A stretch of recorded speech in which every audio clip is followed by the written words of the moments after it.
Capcom Fighting Collection 2 just blew my mind. Just months after it was announced that the huge Marvel vs. Capcom Fighting Collection would be released, the Japanese company have dropped another absolutely huge bombshell on us.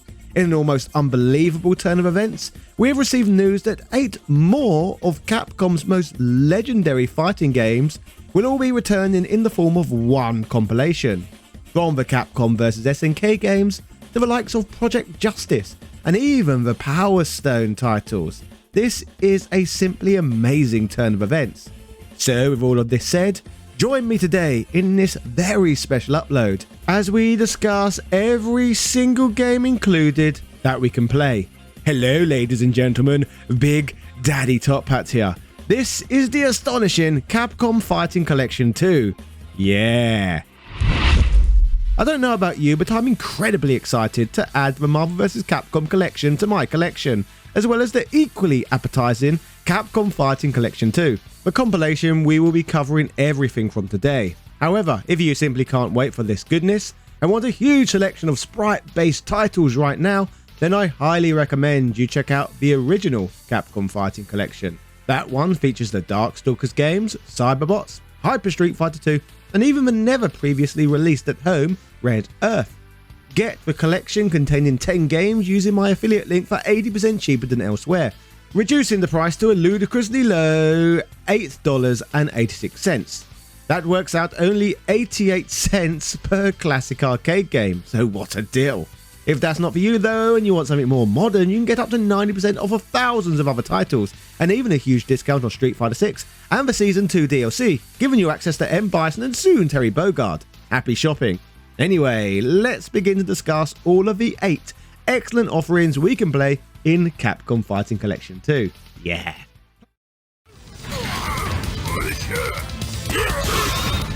Plasma Sword is a video game, until now at least, I've never talked about on this channel before.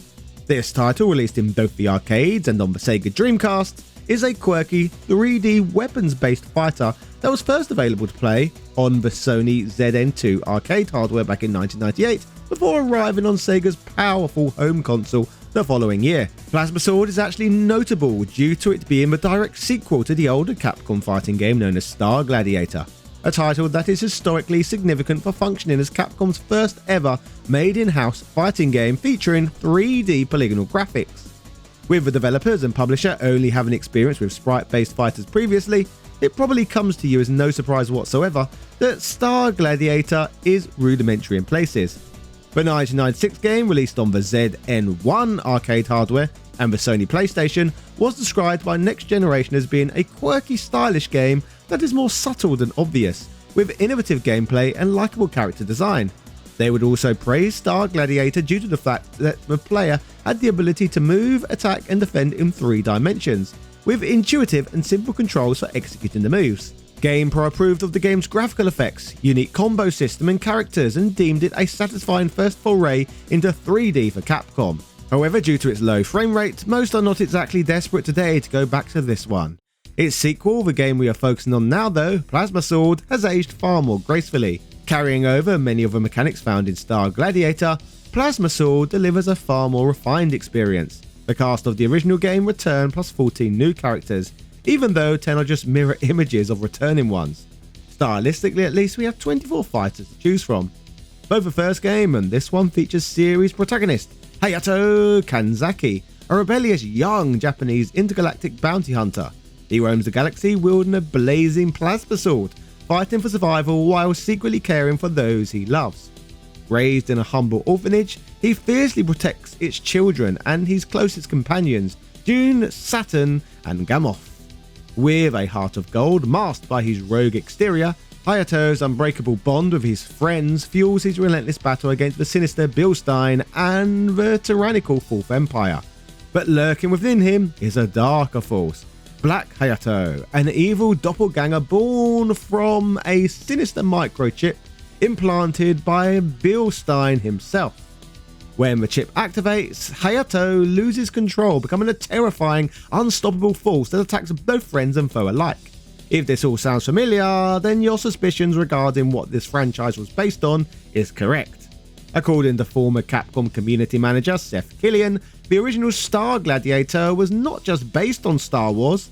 Originally, it was designed as a Star Wars game featuring Star Wars characters to boot, providing us with a reason as to why there appears to be lightsabers and the dark side of the Force found within this space romp. Further to this, if you recognise the Hayato character himself, despite never playing this actual game, that's because he is also a playable fighter in Marvel vs. Capcom 2, so there's another piece of trivia for you. With a plot spanning both games, we are first introduced to this world in the year 2348. In this period, humanity stands at the pinnacle of interstellar exploration. Having charted the stars for over 4 centuries, civilizations across the cosmos have been contacted, and humans now seamlessly emigrate from planet to planet, mingling with alien species in a golden age of peace. But even in this harmonious era, the threat of war lurks beneath the surface.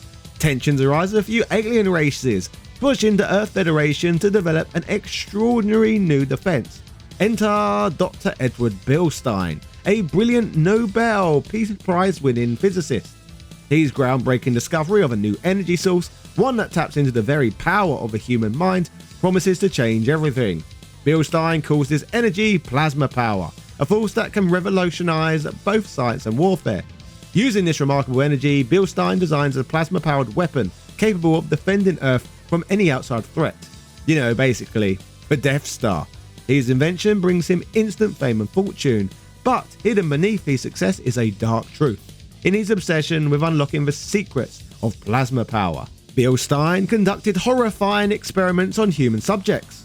When the Earth Federation uncovers this atrocity, Bilstein is stripped of his honours, arrested and banished to a satellite prison orbiting the desolate planet Zeta. The plasma weapon project is indefinitely shelved, and Earth's hopes for peace seem restored. The mere knowledge of Earth's plasma technology deters potential enemies from challenging the Federation. Yet peace is fleeting. 4 years later, a devastating attack obliterates an Earth Federation military base. The culprits? A dangerous rebel group calling themselves the Fourth Empire. The mastermind behind the rebellion is none other than Bilstein himself. Having escaped his prison, he has fashioned himself a powerful cyborg body, and now seeks revenge on the Federation that betrayed him. With his sights set on Earth, Bilstein rallies alien factions to his cause, preparing to unleash chaos on a galactic scale. As the Fourth Empire's attacks grow more coordinated, their true target becomes chillingly clear: Earth. In a desperate move, the Earth Federation scrambles to find those with the rare ability to harness plasma power. Only a handful of individuals can control this mind-bending energy, and they are Earth's last hope in stopping Bilstein's march of destruction. The project, codenamed Star Gladiator, begins a final gamble to defeat the rogue scientist before he conquers the universe, giving a solid story reason for everyone in the original Star Gladiator to attempt to kick each other's heads in. In the original Star Gladiator, skilled players must take on Bilstein at the end of the game on Stage 9. Depending on how fast players can take him down will determine what happens next. Either the game will conclude with a false ending, or the player is then taken to a special battle against an unplayable, computer-controlled true final boss named Ghost Bilstein. Beating him results in you being able to see each character's true ending. As for Plasma Sword, the game included in Capcom Fighting Collection 2, whispers echo across the galaxy. Somehow, Bilstein has returned, more terrifying than ever, housed in a new and even more powerful cybernetic body. But that's not all. Chilling reports speak of a ghostly figure that resembles Bilstein's old form, haunting the edges of battlefields. As fear spreads, it becomes clear the Fourth Empire has risen again, rebuilding its forces and reigniting its mission of universal domination in Bilstein's name. The call to arms reaches familiar faces, veterans of a last struggle against the Fourth Empire, and these are drawn back into the fray. They know the cost of failure, but this time they're not alone. New allies rise to join the fight, forming an unlikely team forged in the crucible of war. Amongst them is Zelkin, once an enemy, now a trusted ally who has switched sides to bring down the empire he once served. Gensetsu, a hulking warrior from Japan's military elite, bringing unparalleled strength and tactical skills to the battle. Eagle, a young American hero with a bird motif, dreams of saving the universe and proving himself worthy of the legends of Earth's past. And then there's Ellie, a cheerful and mysterious rhythmic gymnast from Japan who fights with a grace that conceals her lethal power. As the Star Gladiators unite with these new comrades, they are thrust into an all-out war that threatens not just Earth, but the entire universe. The fate of countless worlds hangs in the balance as old grudges, new friendships, and unexpected alliances collide in a final battle against the Fourth Empire's terrifying ambitions. In this graphically impressive weapon-based sequel, the 4-button control scheme returns that was established in the previous game. 2 of the buttons can be utilised for weapon-based attacks, whereas another is reserved for a kick, with the other button being utilised for sidestepping and dashing. Star Gladiator had previously established a mechanic known as the plasma combo system. In the older game, during the heat of battle, skilled fighters can unleash a devastating technique that bypasses even the toughest defences. By chaining together a precise sequence of attacks, a fighter can break through their opponent's guard, catching them off guard even while they're blocking. When a fighter lands a 5-hit combo and follows it up with a well-timed press of a specific button, they activate the powerful Plasma Final. This special move taps into an advanced technique, delivering a brutal attack capable of inflicting massive damage. In Plasma Sword, the Plasma combo system from the original game was replaced by a far more dynamic and strategic mechanic, the Plasma Strike system. This new system gave every character a plasma gauge, a powerful energy meter similar to those in Street Fighter and Darkstalkers, allowing for greater flexibility in combat. The plasma gauge could store up to 3 full levels of energy, giving fighters the ability to unleash devastating plasma strikes, super moves that could dramatically turn the tide of battle. The more a player builds up their plasma gauge through attacks and defense, the more options they have. Whether holding on to energy for a game-changing moment or releasing it in a flurry of devastating plasma strikes, the system adds layers of strategy, forcing players to carefully manage their resources and time their ultimate attacks for maximum impact. The Plasma Strike system not only heightens the intensity of combat, but gives players more control over when and how they unleash their most powerful moves, making each fight a dynamic and unpredictable showdown. Building on change, in Plasma Sword, the combat system takes another bold leap forward, introducing a new mechanic that transforms the battlefield into an endless 3D plane. Unlike the first game, where fighters could be knocked out of the arena for a quick win, the absence of ring-outs meant battles were now purely about skill and endurance. This expansive 3D stage allowed players to fully immerse themselves in the action, and a new layer of tactical movement to outmaneuver their opponents. The game's combo system also evolved, blending elements of both 2D and 3D fighting games. While players can execute set combos by tapping a specific sequence of buttons, they now have the ability to weave special moves directly into those combos, much like in classic 2D fighters. This gives every encounter a fluid, unpredictable rhythm, similar to the Street Fighter EX series, where one well-timed move can completely shift the momentum. In Plasma Sword, one of the other most exciting new mechanics introduced was the Plasma Field ability, a unique special skill that set each character apart in battle. By consuming 1 full level of their plasma gauge, fighters can unleash a powerful plasma field, a sphere of energy that surrounds them, creating an immediate advantage. If an opponent gets caught within the plasma field's radius, the expansive 3D battlefield is instantly confined by 4 invisible walls, trapping both combatants in a close-quarter arena. But the real intrigue lays in how each character's plasma field is uniquely tailored to their fighting style. The effects range wildly, adding further layers of depth to every battle. Some characters can perform infinite plasma strikes during the plasma field's activation, while others might grow to gigantic sizes, overwhelming their opponents with sheer force. A few can even bend the rules of time, freezing opponents in place for a devastating onslaught. This diversity of abilities makes mastering the plasma field a crucial strategy, ensuring that no 2 battles are ever the same. In the game's arcade mode, players must run through 8 stages of intense combat. At the 5th stage, a mid-boss appears, serving as both a challenging adversary and a narrative milestone that reveals more about the character's journey. The real test comes in the 8th stage, where players must face off against a final boss that's specific to their chosen fighter. This climactic battle not only tests players' skills, but also serves as a critical moment in the character's arc. Throughout arcade mode, players accumulate battle ability points, which determine the outcome of their character's story. If a player doesn't gather enough points, they receive an abridged ending, leaving some of the story's questions unanswered. However, for those skilled enough to amass the required points, a hidden challenge awaits, an encounter with a secret CPU-controlled character known as the true final boss. Defeating this hidden adversary unlocks the true ending, offering players an extended and more satisfying conclusion to their character's storyline. With its dynamic plasma field mechanic and intricate arcade mode progression, Plasma Sword not only deepened the combat experience but also crafted a rich narrative that gives players a personal stake in every battle, making each victory more rewarding and each defeat more motivating. As for the critical reception surrounding the original release of this game, Next Generation would give their thoughts on the title's arcade debut back in '98.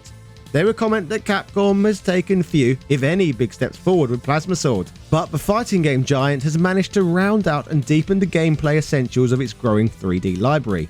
GamePro would later call the Dreamcast version of the title a good-looking game with lots of visual variety. It's not in the top tier of fighting games with Soul Calibur, but it does offer plenty of intense action, especially when you're trading huge special attacks with a human opponent. Reflecting back on all of this, Plasma Sword was a significant release, as it marked Capcom's continued foray into 3D fighting games. It introduced advanced gameplay mechanics, and the game's sci-fi theme, distinctive character roster, and futuristic settings set it apart from other fighters that focused on fantasy or martial arts.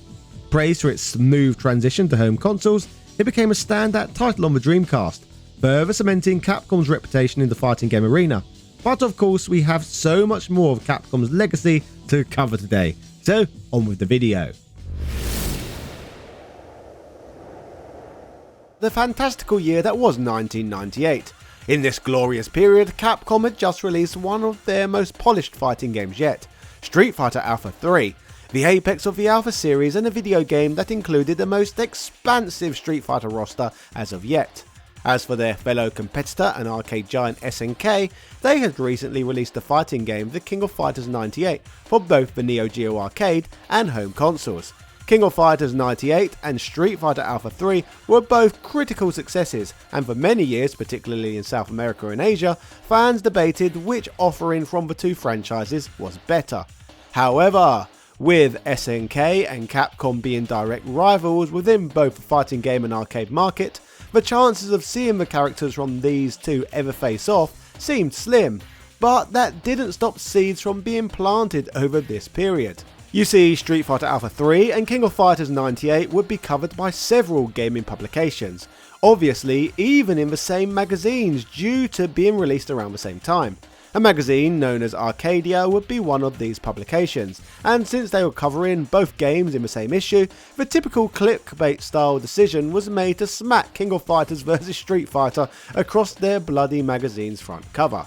Unsurprisingly, considering most people do not bother researching past reading a headline, this would lead to many people who saw this magazine on shelves to just automatically assume there was a crossover in the works, meaning they believed it would only be a matter of time until we saw the cast of Street Fighter duke it out with the King of Fighters. The magazine's clickbait style headline led to many gamers doing what gamers do best, pissing and moaning that the headline was not as literal enough for their feeble brains to have been able to comprehend. Being a content creator myself, I am more than familiar with dealing with these absolute Borosaurus Rexes, who despise sensationalism and instead yearn for a sanitary world where no one puts fun spins on topics, and instead just delivers dull, monotonous facts. My god, a portion of gamers are boring, sad, grumpy bastards.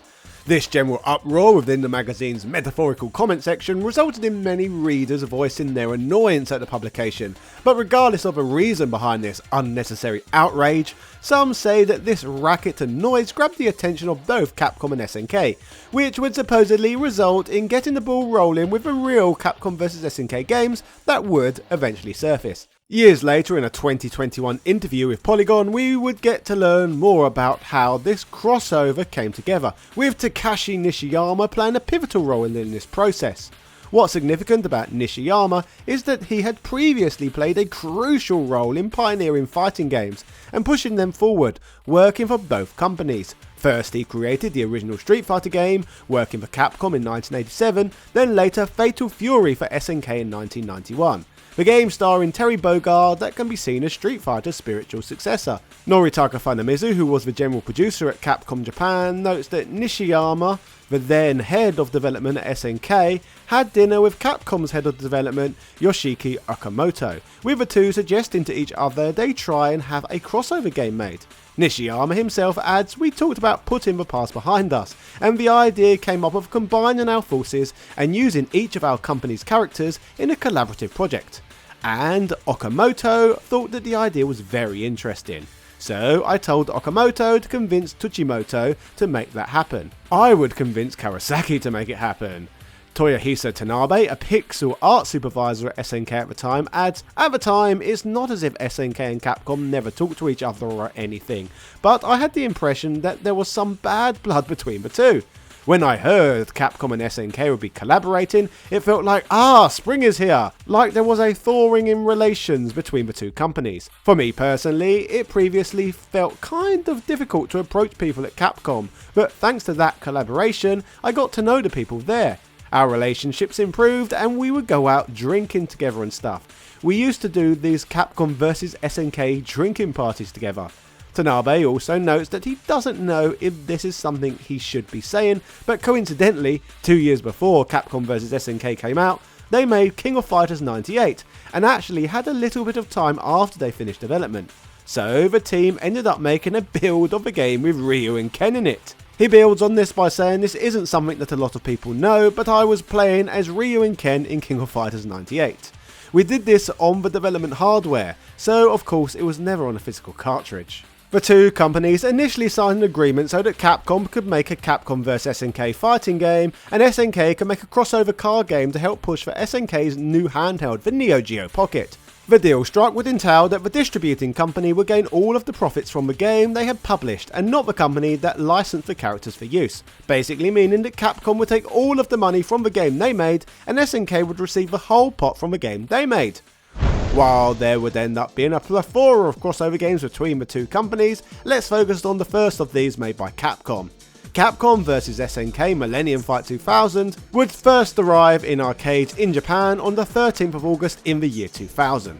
Like Marvel vs Capcom 2 released the same year, the game would run on the powerful Sega Naomi hardware, the arcade board that shared many of the same components as the Sega Dreamcast. Once again, like with Marvel vs Capcom, the hardware similarities between the Naomi and Sega home console would make porting the game over to the Dreamcast extremely easy, resulting in the game arriving in homes just 1 month later.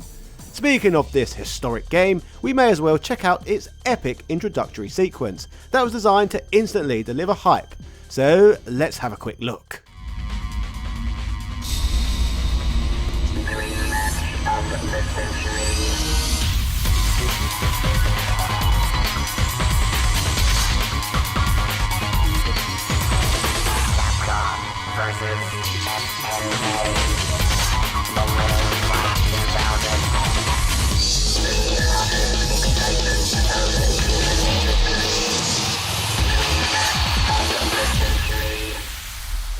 Capcom vs SNK Millennium Fight 2000. As you can see from this awesomeness, the rumour that nobody believed was true was now a reality. Going far to celebrate both companies' legacies, the opening scene even showcases screenshots from several old Street Fighter and King of Fighters games. The text suggests that it is finally time to establish who is the strongest. So with that said, let's dig deeper straight into this unbelievable game.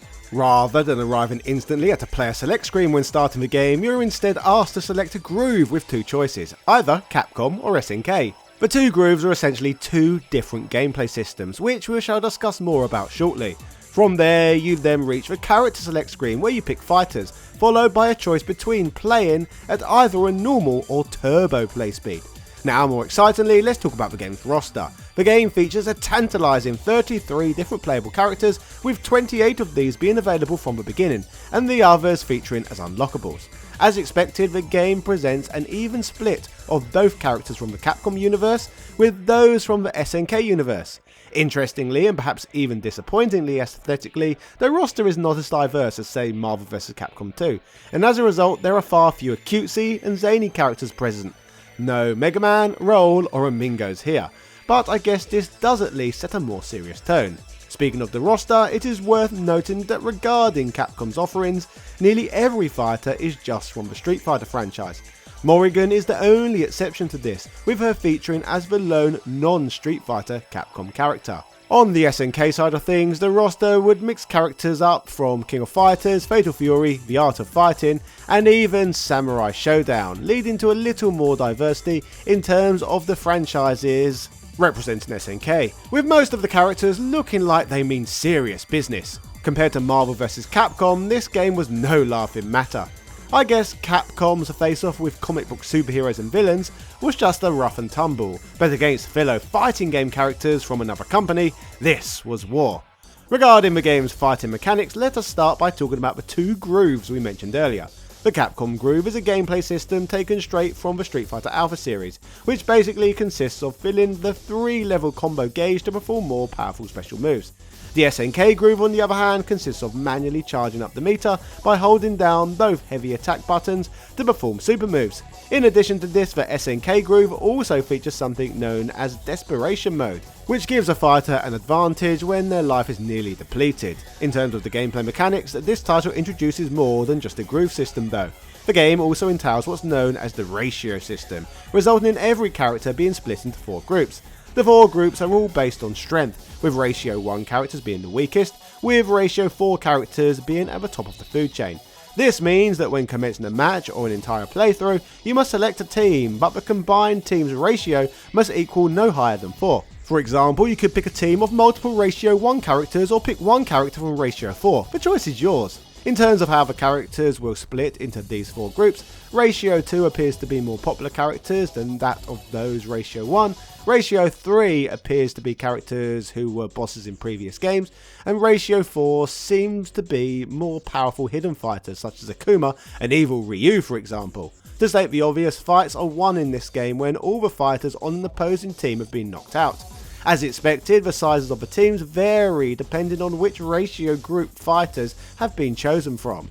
The ratio system, although innovative, sadly does lead to a few drawbacks though. For example, the combinations of fighters available. The different teams you can form are limited and restrictive, as the ratio can never add up to more than 4. So the vast variations in teams available to use in, say, Marvel vs. Capcom 2 is unfortunately absent here.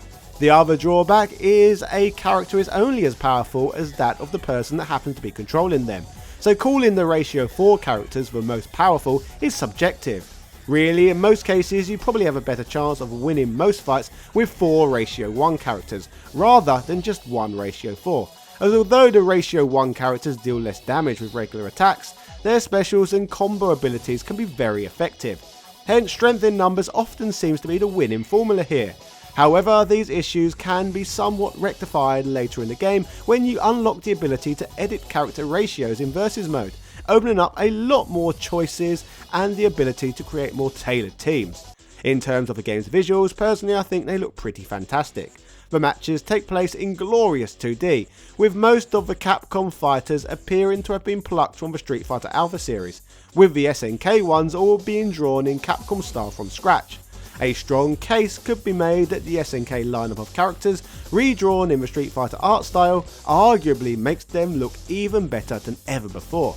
The stage backdrops look absolutely incredible. They are more detailed than any found in the earlier Marvel vs. games, and have certainly aged a lot better than the 3D backgrounds found in Marvel vs. Capcom 2. The stages in this one are bright and vivid and offer a lot of movement. In terms of play modes, with the Dreamcast version of the game, it offers an arcade versus practice and team attack mode, as well as a secret mode where you can spend your points accumulated throughout the game on alternative costumes and stages, automatically giving the game additional single player replay value over many older fighting games. So as you can see, Capcom vs SNK is a very different beast from the Marvel vs Capcom series, and features many gameplay elements that wildly differ from other games within this series.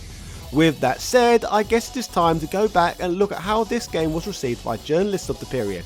They absolutely loved Marvel vs Capcom 2 earlier that year, but what did they think of the first Capcom vs SNK game on a home console? Let's find out. GameSpot would review the game favourably, summarising that, issues of balance aside, Capcom have produced a great game.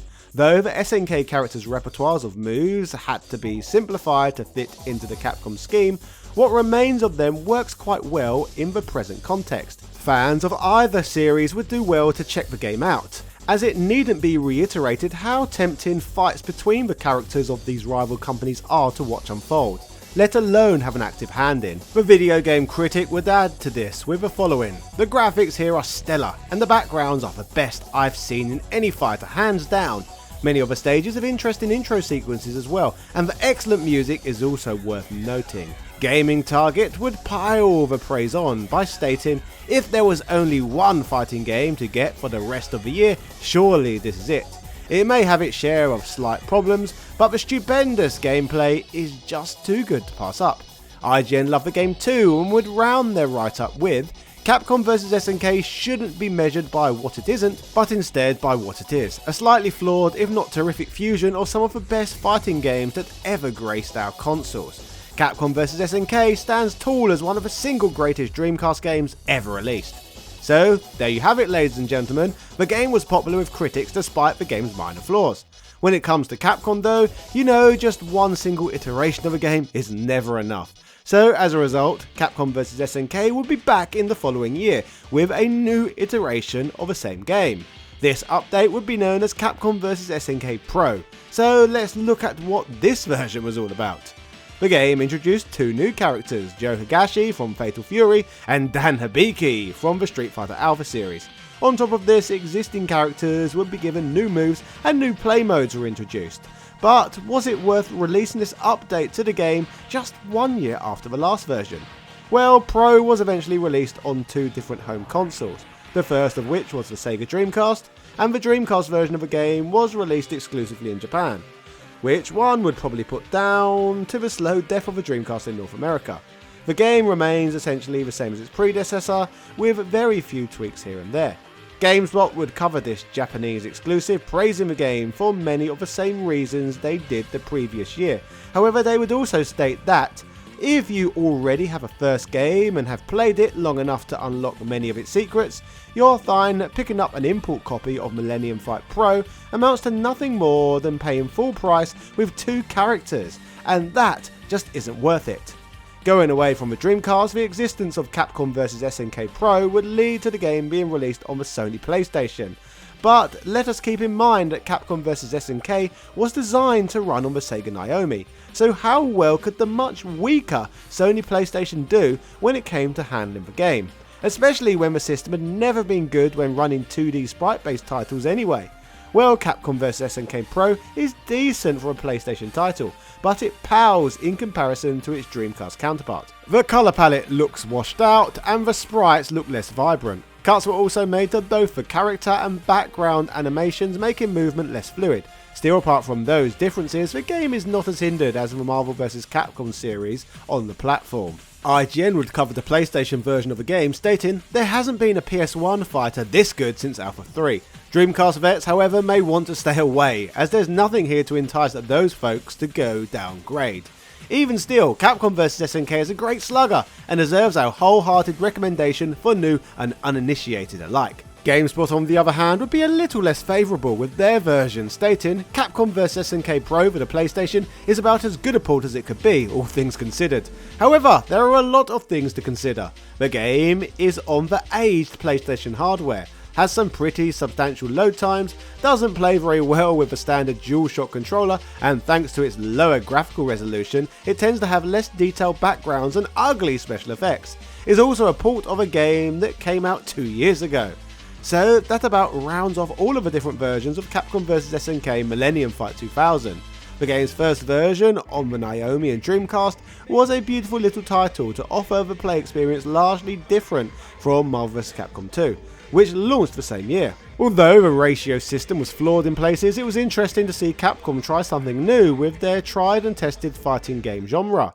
Capcom vs SNK Pro, on the other hand, stinks of a typical Capcom style cash grab, where they released the same game with minimal changes multiple times in a greedy effort to make a little bit of extra cash. I guess they had those SNK IPs and wanted to milk them for all they were worth. Still, let's be honest, they are even more predatory today, insanely charging $60 if you want to purchase something as basic as the Street Fighter 6 Teenage Mutant Ninja Turtles foreskins. Yes, you heard that right, $60 for Turtles foreskins. Disgusting. Jokes at greedy Capcom's expense aside, Capcom vs SNK marked a special moment in history. Witnessing the game being published, Toyohisa Tanabe notes how epic a moment it was for him, adding, I had worked on the King of Fighters games at SNK, and those were kind of the big party titles where a bunch of different characters came together. But Capcom vs SNK took that festive party atmosphere to the next level by transcending the company's boundaries. In many ways, it was like a dream game for me. It was so nice seeing the characters that we had designed get reinterpreted by the people at Capcom. And as a game too, I really loved it. At the time, it felt like the only way we could ever top this would be if we made a truly Olympic scale fighting game. Something crazy like Sega vs Namco vs SNK vs Capcom. So the dream game that many had fantasized about finally existed. But if you know your video game history, you will know that this was just one of many crossovers between the two companies. Capcom vs SNK 2 Mark of the Millennium 2001, known as Millionaire Fighting 2001 in Japan, would be Capcom's epic follow-up to Millennium Fight 2000, and what an impressive title this is. For those who have played both of these games straight from the get-go, you will notice a new feature, a change in the groove system. In Millennium Fight you could choose between two. One groove offered mechanics more in line with the Street Fighter series, whereas the other was more in line with mechanics found in the King of Fighters series. Mark of the Millennium 2001 differs in that it now offered 6 different grooves instead of just 2, which really switches things up, so let's discuss how each of these grooves work. The C groove is a system reminiscent of the one found in the Street Fighter Alpha series, as observed in the 3rd installment through the Aism. Its primary aspect involves a super gauge that is divided into 3 tiers. This gauge gradually fills during the course of the battle, enabling the utilisation of super moves. The potency of the button pressed for executing these moves not only influences the inflicted damage but also dictates the extent of the gauge depletion. Additionally, this system is the sole groove that permits aerial blocking. Other gameplay elements encompass a dash, guard cancel counterattacks, roll-in dodges and tactical recoveries. The A groove is just like Street Fighter Alpha 3's Vism. This mechanic also deactivates super moves in exchange for custom combos. These custom combos enable players to link hits seamlessly into each other within a combo. To initiate these combos, players need to press both hard attack buttons when their gauge is completely filled, after which it will gradually decrease. Additional gameplay elements include dash, guard, cancel, counterattacks, rolling dodges and fall breakers. The P groove employs the iconic Super Gauge format from Super Street Fighter 2 Turbo, as seen in Street Fighter Alpha 3's Xism variant. The system revolves around a solitary gauge that gradually fills as the player inflicts or receives damage. Once this gauge reaches capacity, it grants access to a potent super move, or super desperation move. This mechanism also accommodates parrying, enabling players to deflect incoming attacks strategically to set up counterattacks, a technique reminiscent of the Street Fighter 3 series. Additional gameplay elements encompass a dash ability, a short jump mechanic and tactical recoveries. The other 3 grooves instead are built around SNK game mechanics. So with that said, let's address the S groove, a gameplay mechanic reminiscent of the King of Fighters 94 and 95, along with the extra mode from 97 and 98. In this system, players are required to accumulate energy in their power gauge by guiding their character to channel their inner chi. When the character's health is critically low, indicated by the traditional flashing red gauge, they gain the ability to perform level 1 super moves and super desperation moves an unlimited number of times. However, unleashing level 3 super moves and desperation moves necessitates both low health and a fully charged power gauge. In a faithful nod to the source material, this groove exclusively offers a sidestep dodge maneuver. Additionally, the gameplay entails a variety of other elements, including the ability to sprint, execute brief jumps, initiate guard cancel counterattacks, and strategically recover from difficult situations. The end groove is much like the system introduced in the King of Fighters 96, and continued onwards. Players accumulate stock as their power gauge fills.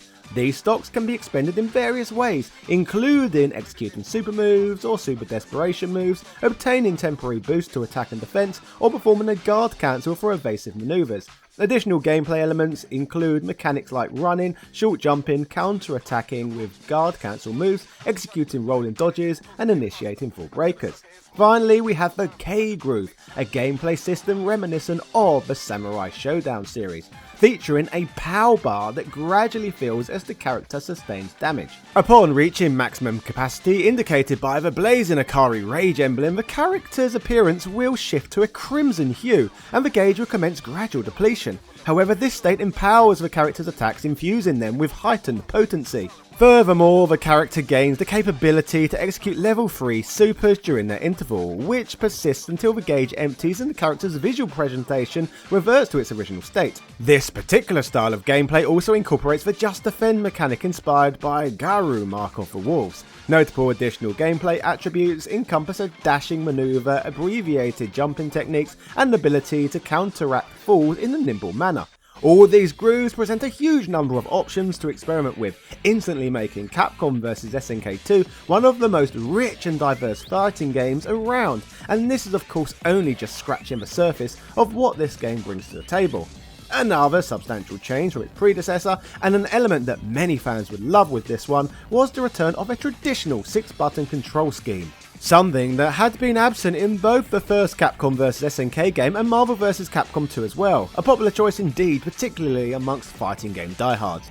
In Polygon's oral history piece on the legacy of the franchise overall, James Chen, a Capcom vs SNK FAQ writer, would comment on this change, noting, when Capcom vs SNK 2 came out, that to me felt like this was the next great Street Fighter game because they added all the grooves. Capcom vs SNK 1, if people don't remember, put players' attacks on 4 buttons, and that didn't feel very Street Fighter-y, and I know a lot of people didn't like that. When Capcom vs SNK 2 came out and it went back to 6 buttons, I wrote FAQs for both of those games, and you can kind of see it in my FAQ for Capcom vs SNK 2 that I just keep talking about the fact that it's 6 buttons again and how wonderful it is. I was so happy that it was 6 buttons, and the graphics were so good. The gameplay was really solid in it. It really felt to me like this is where Street Fighter needs to go. In the FAQ itself, I'm like, you've got to play this game. Please play this game because it's so good. Let's make this game popular, you know? I'm practically begging readers to play the game because I was so enamored with it at the time, and I just thought it was going to be the next big thing. Beyond the excellent grooves and lauded control system, we can't talk about Capcom vs SNK 2 without talking about the game's roster.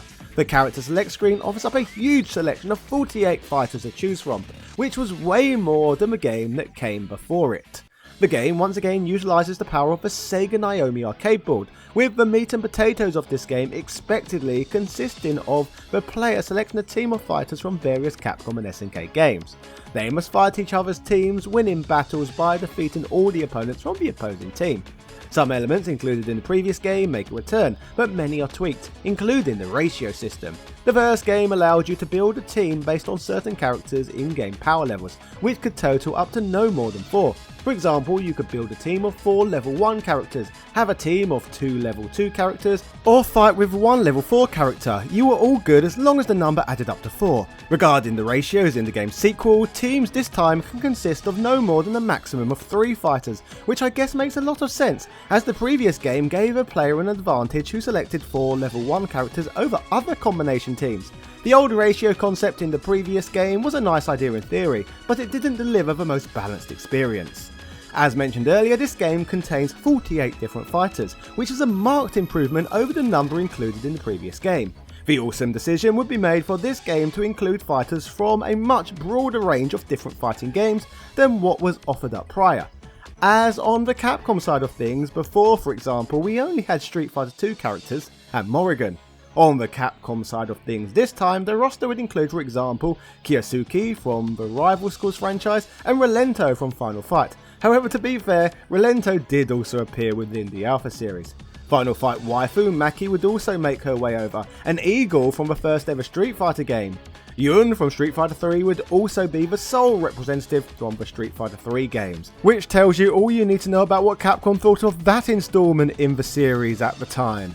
Regarding SNK newcomers, there would be a lot on their side of things too, including characters being brought over from Garu Mark of the Wolf, Samurai Showdown Art of Fighting, Psycho Soldier and The Last Blade 2, just to name a few games that characters would be drawn from. From all of this, it is clear that the roster is more diverse in terms of franchises included than with the previous game, but it remains very Street Fighter and King of Fighters heavy at its heart, which is nothing to complain about, I suppose. Speaking of the many fighters this game includes, you would hope that Capcom would have gone to the effort to redraw many of their sprites to make sure they all fit into this game's new environment and look as awesome as all of the fresh SNK characters they had drawn. but nope, sadly, that wasn't the case at all. As amazing as this game is, nearly all of the Capcom character sprites have been plucked from other games, preventing it from feeling completely uniform and a bit lazy in the art direction in places. The most egregious of these is of course the inclusion of Morrigan's 1994 Darkstalker sprite work, which was now 7 years old by this point. It almost felt like a running gag, considering how many times across so many games this exact sprite work had been included in. In contrast, the SNK characters look really nice, and it was great to see Capcom's interpretation of each of them. In terms of the stage backdrops, you will probably notice that the 2D backgrounds from the first game are gone, and 3D backdrops have been drawn in their places. This graphical style is identical to that used in Marvel vs. Capcom 2, which we covered on this channel at an earlier date. As you would expect from a game programmed to run on the Sega Naomi arcade hardware, the first platform the game would arrive on would be the Sega Dreamcast after the arcade. GameSpot would cover the launch of this game in October of 2001, which would only see a release in Japan on this platform due to Sega of America cutting off support to the system in the West by that point. With regards to GameSpot's take on the first console porting of this title, they gave their thoughts, stating they believe the changes in the game will have a more significant impact depending on how serious you are about your 2D fighters. The new additions make the game technically superior to the first, but not necessarily better enough to merit purchase if you already have the first one.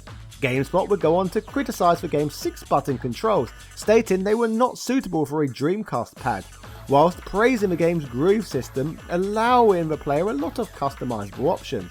Another aspect they would praise would be a feature they would debut in the console version of this game, which is an unlockable ability to create your own groove, offering even more customization than before. GameSpot, like myself, would criticise the reuse of many very old sprites in the game, stating, Capcom vs SNK 2 looks about the same as last year's game. It's been said before, but some of these characters look simply archaic by now. One-Eyed Sagat hasn't changed since Street Fighter Alpha from 1995, and Morrigan the Succubus from Darkstalkers series dates back even earlier. The game's biggest graphical problem is still that the art style throughout is so inconsistent from character to character. GameSpot would rave about the stage backdrops though, with praise such as the characters all seem to blend in well with the game's attractive new fully 3D backgrounds, which are filled with some really obscure references to some of Capcom's and SNK's older games. The write-up concluded with, fans of the first Capcom vs SNK game should be pleased with a sequel if they don't expect too much from it. Capcom vs SNK 2 offers just enough additions and changes to be justifiable as the next complete game in the series, though it doesn't take any major detours. It's cut from the same cloth as countless other Capcom fighting games, but it's got more features, more characters and more depth than a lot of them. Review sources appear to like this Dreamcast game too, with TotalGames.net for example calling it the most beautifully balanced, well-crafted 2D beat-em-up to grace God's fair earth. With the Dreamcast dead and mostly buried in the West, the game would launch worldwide in the living room when it was ported over to the Sony PlayStation 2, a platform which to this very day is still the most popular games console of all time. GameSpot would revisit this game on a different platform literally 1 month later, confirming that the PlayStation 2 version of this 2D fighting game is essentially identical to the Dreamcast version that was recently released in Japan. As a result, the PS2 review for this game by GameSpot is pretty similar to their Dreamcast article, although they did upgrade the review score from 7.8 to 8.1 for what appears to be on account for the fact that the PS2 at the time had less decent 2D fighters than that of the Dreamcast. IGN would praise it too, stating it is a very fine 2D fighter. The only disadvantage to its arrival on the PS2 is its inevitable difficulty caused by the PS2 controller.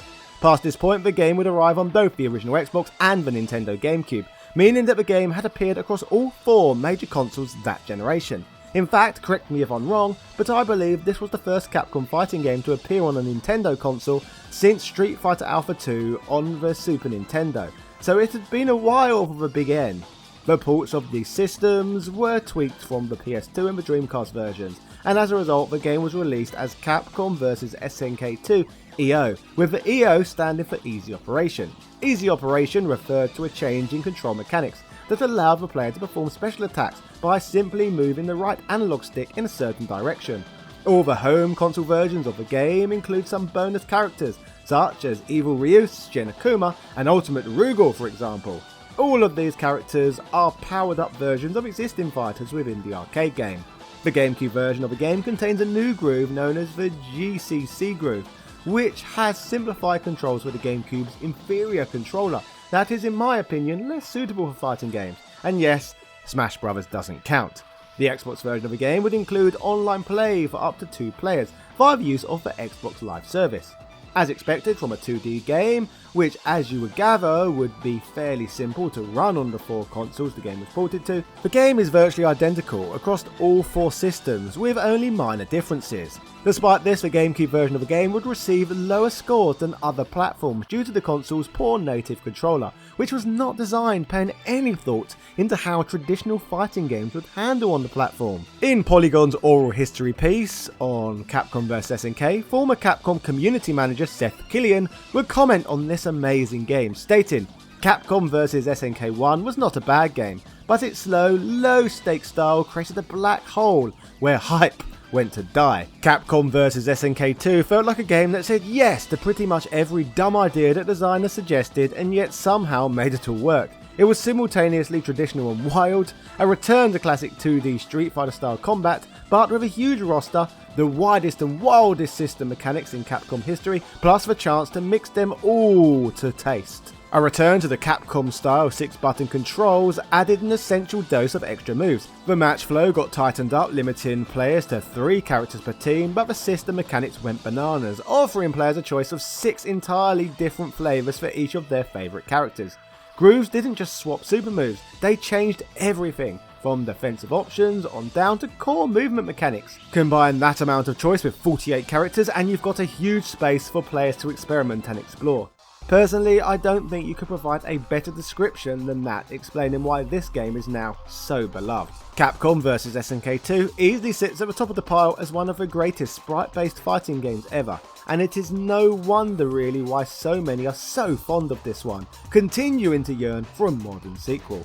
The experience that can be found here is truly epic.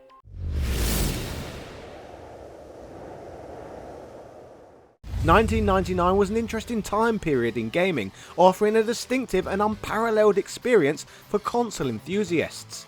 During this era, a significant portion of the gaming community still found solace in the aging yet venerable Sony PlayStation, which had gracefully withered in the half a decade since its initial release. Despite the passage of time, a dedicated contingent of players remained steadfast in their commitment to the iconic console, embracing the wealth of titles it had amassed over the years. During this time frame, there were those who were more sophisticated amongst the gaming public though. These were the proud owners of Sega Dreamcasts, a gaming console that boldly asserted its dominance as the most powerful in the world, leaving its competitors trailing in its wake. The Sega Dreamcast, with its cutting-edge features and superior capabilities, represented a paradigm shift in gaming that set it apart as a formidable force in the industry. Near the turn of the millennium, the Dreamcast would feature a plethora of great games, many of which were like nothing that gamers had ever experienced before. A perfect example of one of these titles is of course the subject of today's video, Power Stone. The Sega Dreamcast was a console that could truly bring the arcade experience home, and in many cases it would do this literally. Before making their debut on the Sega Dreamcast home console, numerous games embarked on their gaming journey as arcade titles, finding their roots in the immersive realm of the Sega Naomi hardware. This arcade board bore striking architectural similarities to the iconic home console, forming a technological bridge between the pulsating atmosphere of arcades and the comfort of home gaming experiences. One such exemplary title that followed this trajectory was Power Stone, an exhilarating game that made its initial appearance in Japanese arcades in February of 1999. This unique transition from the arcade to the Dreamcast showcased a seamless connection between the two platforms, allowing avid gamers to relish in this classic in both environments. Now with the stage set, let's check out the introductory scene that was featured at the beginning of this Japanese arcade gem. 時は19世紀、迷信や伝説が生きていた古き良き時代。一攫千金を夢見る冒険者たちは伝説の秘宝を追い求めていた。どんな願いも叶えてくれる奇跡、パワーストーンを。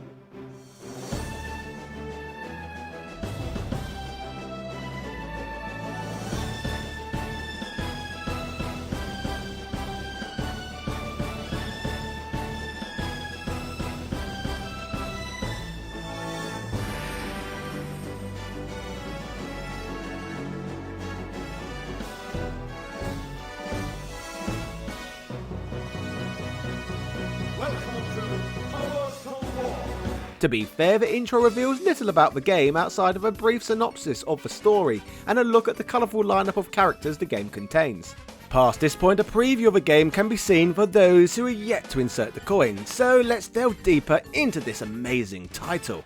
Set against the rich backdrop of the 19th century, at the heart of this gaming experience lies a group of fervent believers who find inspiration and motivation in the realms of legends, myths and superstitions.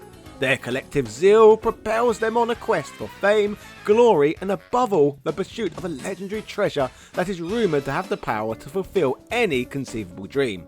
The coveted Power Stone. In the expansive world of this game, the legend of the Power Stone serves as a beacon attracting seekers from every corner of the planet.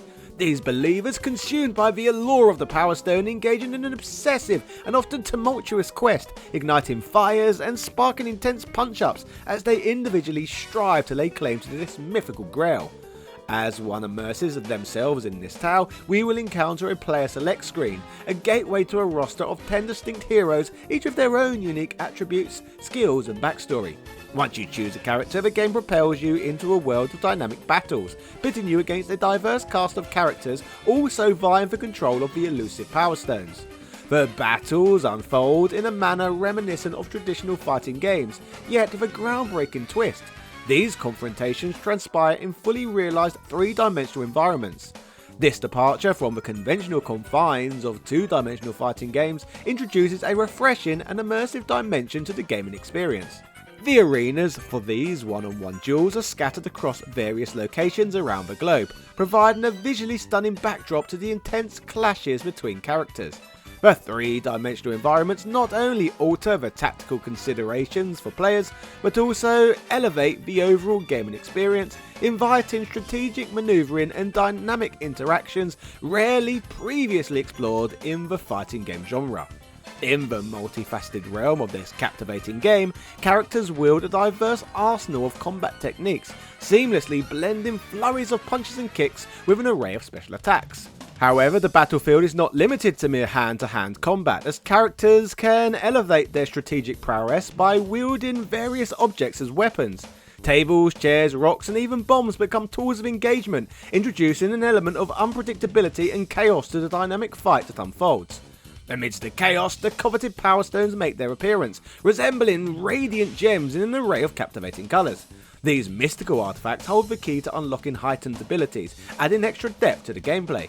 A testament to the game's innovation, players who demonstrate nimbleness and strategic acumen can amass 3 Power Stones, triggering a transformative process akin to Sonic's metamorphosis into Super Sonic with the Chaos Emeralds. In this ascended state, characters undergo a profound transformation, becoming more powerful versions of themselves. This empowerment unleashes 2 distinct super specials, a long-range potent attack, and a close-range formidable maneuver. Drawing parallels to the dynamics of other iconic franchises, this heightened form is not a perpetual state, rather it is contingent on the player's power bars, which acts as a finite reservoir for these enhanced abilities. The grandeur of the super special attacks comes at a cost, completely draining the power bar, while smaller special moves only deplete a portion. As the battles unfold, the traditional fighting game structure remains intact, with victory determined by the depletion of one of a fighter's life bars. Yet amidst the familiar beats, the game weaves a distinctive amalgamation of elements. The echoes of renowned franchises like Street Fighter and Darkstalkers are not coincidental, as this game proudly stands as another illustrious creation from the renowned gaming powerhouse Capcom. Beyond the revolutionary gameplay that Power Stone introduced, its allure is further heightened by the captivating and imaginative environment in which it unfolds. Stepping into the game is akin to entering a 19th century universe adorned with pirate ships, temples and taverns exuding a distinctive steampunk vibe. This unconventional setting stands in stark contrast to the more conventional backdrops found in other Capcom games, creating an immersive and visually stunning world for players to explore and conquer. In an illuminating insight from the game's head designer, Hideki Itsuno, the genesis of this unique setting becomes clearer. Itsuno shares, "I was going to go for a modern day setting to appeal to as many players as possible, but modern day technology lacks a certain flair. There's just no romance to it. So I went with the 19th century before such technology became ubiquitous. This deliberate choice to embrace an era where technology hadn't yet permeated daily life allowed for the infusion of a romantic, adventurous spirit into the game's narrative and aesthetics. Speaking of the game's narrative, it draws inspiration from the swashbuckling adventures found in Indiana Jones, and the dynamic martial arts sequence is synonymous with Jackie Chan movies. Itsuno's youth, steeped in the excitement of these cinematic influences, is reflected in the game's plot, a harmonious blend of fighting and exploration. In Itsuno's own words, it seemed to me to be the kind of positive setting anyone could feel excited about, encapsulating the infectious enthusiasm that permeates the game's atmosphere. Equally remarkable is the novel approach Power Stone takes to its gameplay. Unlike conventional fighting games, the battles unfold from an isometric perspective, with moving cameras providing a dynamic and engaging experience. The origins of this distinctive gameplay trace back to the game's embryonic stages as a Street Fighter II style side-view fighting game. Itsuno reveals that the initial design involved pushing the stick twice in the direction to move into or out of the screen. However, a pivotal turning point occurred during development, as the game's producer, Daisuke Iizuka, recounts it was only halfway through development that it changed to an overhead view. I remember how great it felt once we got the game to a place where it seemed completely different from Street Fighter. In essence, Power Stone's journey from conceptualization to realization is a testament to the creative minds at Capcom, daring to defy conventions and explore uncharted territories within the gaming landscape. Diving deeper into the lineage of Power Stone and its roots in the fighting game genre, it's essential to acknowledge the rich history that Itsuno brought to the table. Prior to Power Stone, Itsuno had already left an indelible mark on the world of fighting games through his contributions to notable Capcom titles such as Star Gladiator, Rival Schools, and Street Fighter Alpha 3. Armed with a wealth of experience garnered from working on these titles, Itsuno harboured a vision to transcend the established norms and breathe new life into the genre.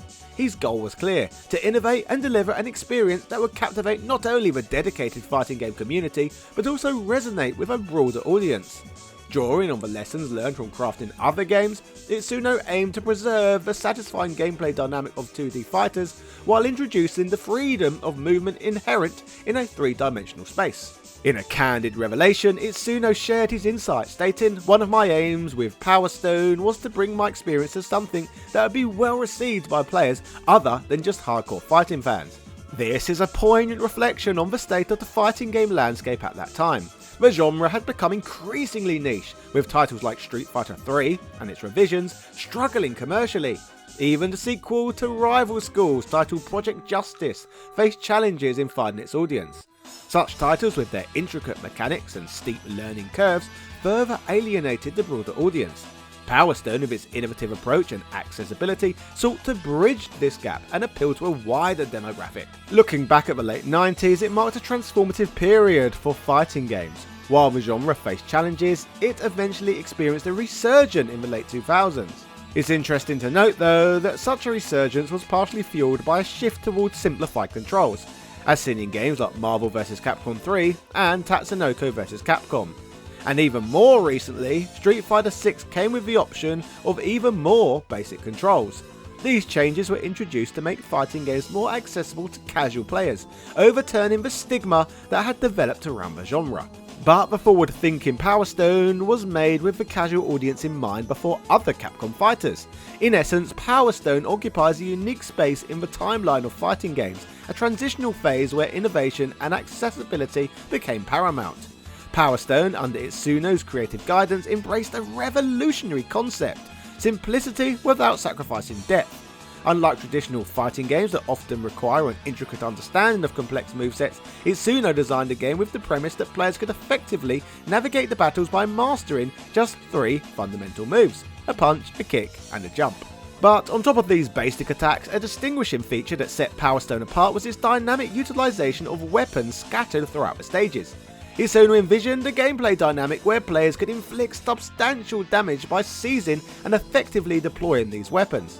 The arsenal ranged from conventional melee weapons to more exotic items, and their usage extended beyond mere striking. Players could throw them strategically, and an extra layer of tactical depth. Speaking about the inclusion of weapons, Itsuno elucidated, "We made the weapons powerful to encourage players to use them a lot. We didn't want to just add something on top of the fighting gameplay so much as make items part of the fighting strategy itself. This intentional integration of weapons and strategic assets reflected Itsuno's commitment to elevating the gameplay experience, offering players not just a gimmick, but an integral component that contributed to the overall fighting strategy. The eclectic cast of characters in Power Stone further underscores the game's commitment to diversity and uniqueness. Edward Falcon, the charismatic main protagonist hailing from London, adopts a boxing fighting style, infusing the game with a touch of British flair. Wang Tang, an aspiring chef and martial artist from Japan, brings a culinary twist to his combat techniques, even channeling energy blasts reminiscent of iconic anime moves. The roster extends to Aoyami, a master swordsman, Galuda, a towering Native American, Kraken, a pirate wielding a buccaneer fighting style, Jack, a mysterious Englishman draped in bandages, and Valgus, a colossal monster employing a wrestling fighting style. This diverse array of characters not only contributes to the visual richness of Power Stone, but also introduces varied fighting styles and a layer of strategy for players to explore. Power Stone's meticulous character design reflects an appreciation for cultural diversity and a commitment to offering players a well-rounded and engaging gaming experience. Venturing into the realm of Power Stone's final challenge, Valgus is the end game's boss. Valgus' prowess is such that he has been known to induce moments of frustration, even prompting rage quits from players, myself included, adding an extra layer of intensity to the overall gameplay. The culmination of a game concluded with a fight against a frustrating adversary like Valgus further demonstrates Power Stone's dedication to delivering a challenge and immersive narrative arc.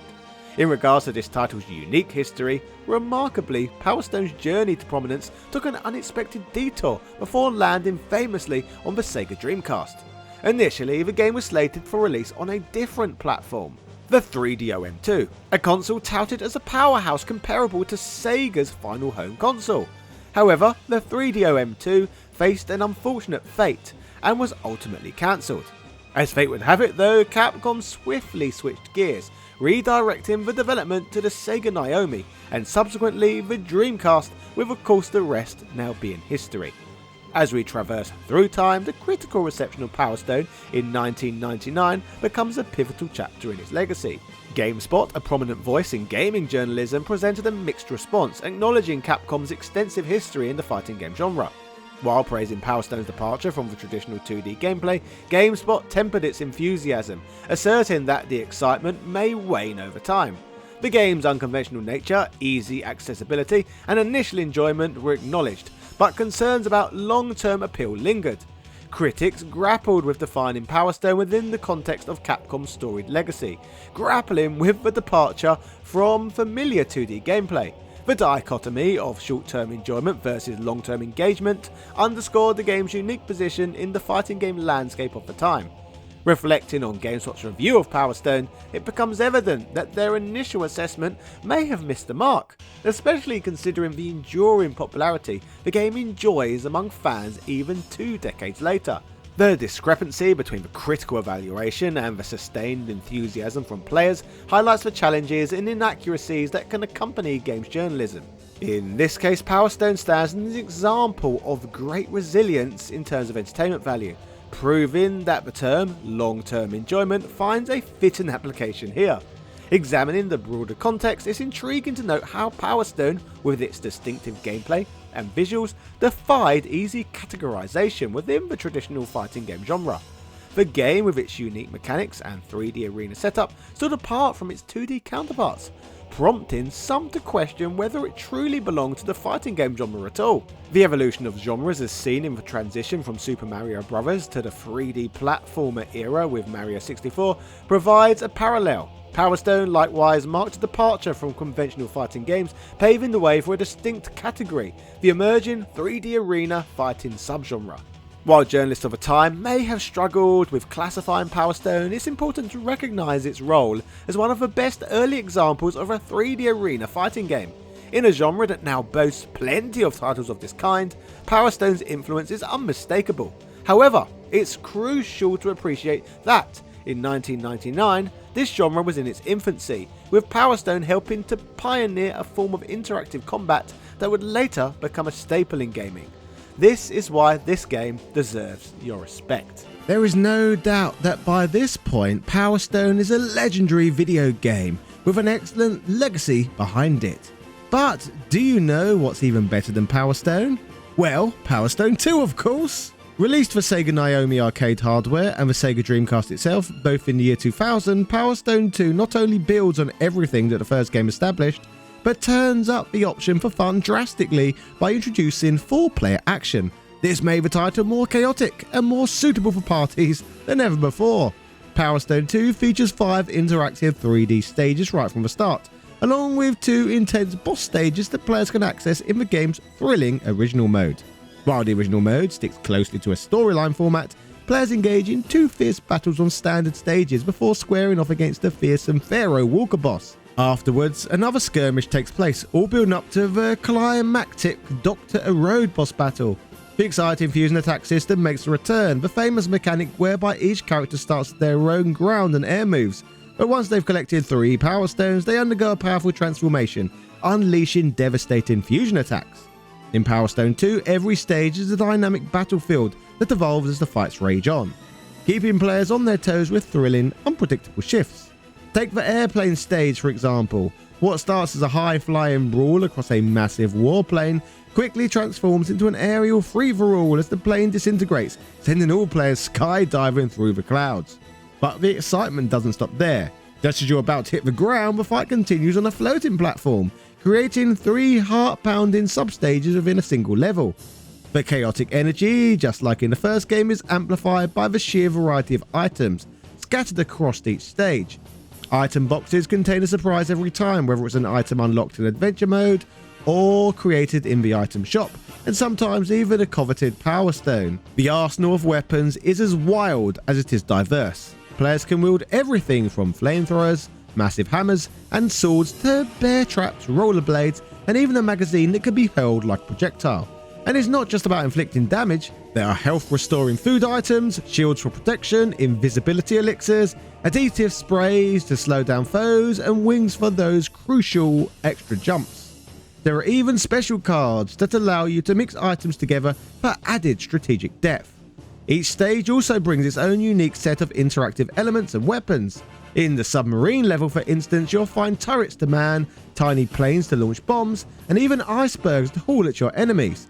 And with the game's highly interactive environment, players can leap off walls to gain extra height, use stage elements to their advantage, and turn the very landscape into a weapon. Power Stone 2's exciting adventure mode adds a whole new layer of strategy too, with replayability. While it plays similar to the intense one-on-one and arcade modes, adventure mode comes with a twist. An inventory system where players collect items and money as they battle their way through the game. After you've amassed your loot, head over to the item shop run by the secret character Mel, where the fun really begins.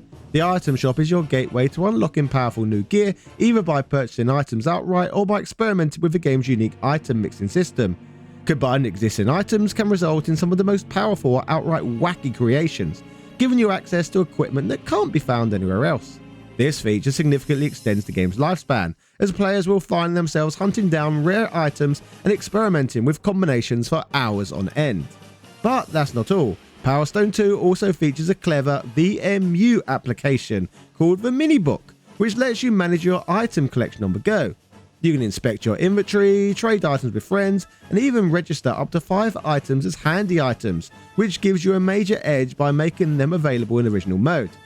With Adventure Mode and the item shop, Power Stone 2 takes the action beyond the battlefield, offering players endless possibilities for customization, strategy, and discovery, making every playthrough feel fresh and unpredictable. Power Stone 2 is essentially Power Stone, but with more. This of course led to the game receiving decent reviews at the time, securing mostly 8 and 9s out of 10. Next Generation will report that it's an innovative and beautiful fighting game. Power Stone 2 will keep you entertained for hours, just make sure to bring along a few friends. GamePro would comment that fans of the first Power Stone game should definitely check out this sequel. While it's basically the more of the same Power Stone engine of the first game, the extra characters, weapons and play modes make Power Stone 2 a top offering in the Dreamcast action fighting genre. Another source from the time would add that Power Stone 2 is everything you'd hoped for since the original, with madcap action and 4-player mayhem. As is, Power Stone 2 is a great multiplayer title that should bring smiles to the faces of Power Stone junkies across the country.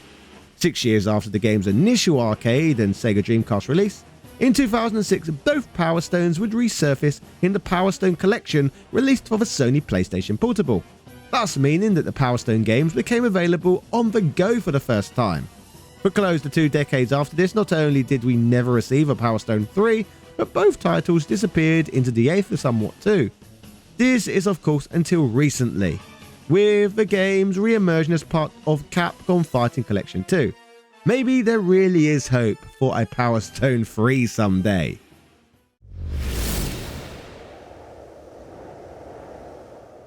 We start today's tale off in 1997 with the arcade release of Rival Schools United by Fate. The game ran off of Sony ZN hardware, making the game easily portable over to the Sony PlayStation in 1998. The beloved game would become available on the Sony PlayStation around the world throughout that same year. After the release of this one, things would begin to get a tad more chronologically confusing, as the PlayStation game in Japan would receive an updated re-release, much like what Capcom consistently did with Street Fighter 2, when they gave us super versions, turbo versions, etc.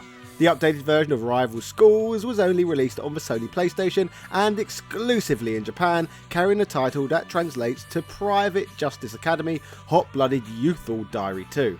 Talk about a bloody mouthful, eh? The game would add additional characters, new minigames and an updated version of the school sim mode, but the title remained largely the same. The next installment in the series, and the focus of our video today, would be a true sequel to the original game and will firstly release in Japan in the arcades in the year 2000. Like Marvel vs. Capcom 2 and Capcom vs. SNK games, this title was developed to run on Sega Naomi hardware, the arcade gaming counterpart to the Sega Dreamcast, meaning that Capcom had more power to work with this time than with the more basic Sony ZN technology.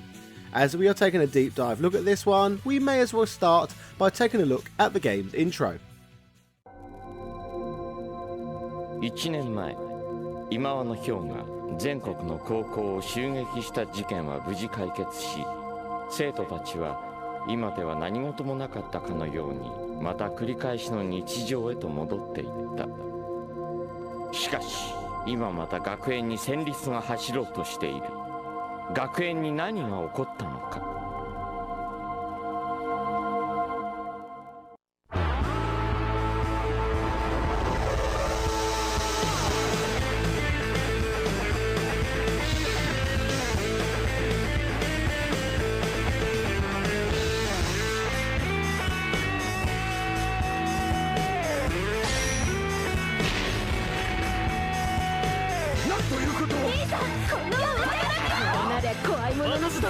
我が手に落ちろ。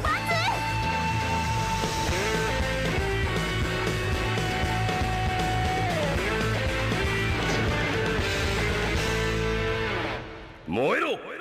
Justice学園! The opening sequence of the game basically establishes this fighter's plot. 1 year has passed since the events of the original game, and things are back to normal in the city. The characters have gone back to resume their school lives and are enjoying the calm peace. However, the peace hasn't lasted, and the cast have found themselves in a new battle. The intro goes on to show off some of the characters from the series, polygon rendered in their new Sega Naomi glory. From their hand-drawn illustrations of who appears to be the game's new main antagonist flashing up, along with multiple comic book-like depictions of other representatives from the franchise. All in all, it helps establish a new arc for the series, which we shall cover more about shortly. In the arcade selectable story mode, you start out by choosing a high school to play as, with each consisting of a combination of 3 characters. Instantaneously, you may notice that some of these schools have brand new characters within their combinations, and there is even a completely new one that has been added to the lineup as well. But once again, we will get to all of this soon. The first change you will notice from this screen is that you are prompted to select a team of 3, which is a departure from a team of 2 you were prompted to select with the game's previous installment. Once again, it appears that Project Justice has taken influence once more from the Capcom vs series, as Marvel vs Capcom 2 also upgraded its mechanics from 2-on-2 fights to 3-on-3, so the natural progression makes a lot of sense. The fighting system within this game is lifted from the first Rival Schools title, however some notable changes are brought to the table, such as the 3-on-3 combat we just mentioned. This alteration means there are more opportunities to perform team-up attacks, but the fighters also have the ability to carry out a new type of attack. These are known as party-up attacks, a 3-person special move that varies based on which characters is initiating the attack. The extra member also gives players the ability to cancel opponents' team-up specials. This can be achieved by inputting a team-up counter command.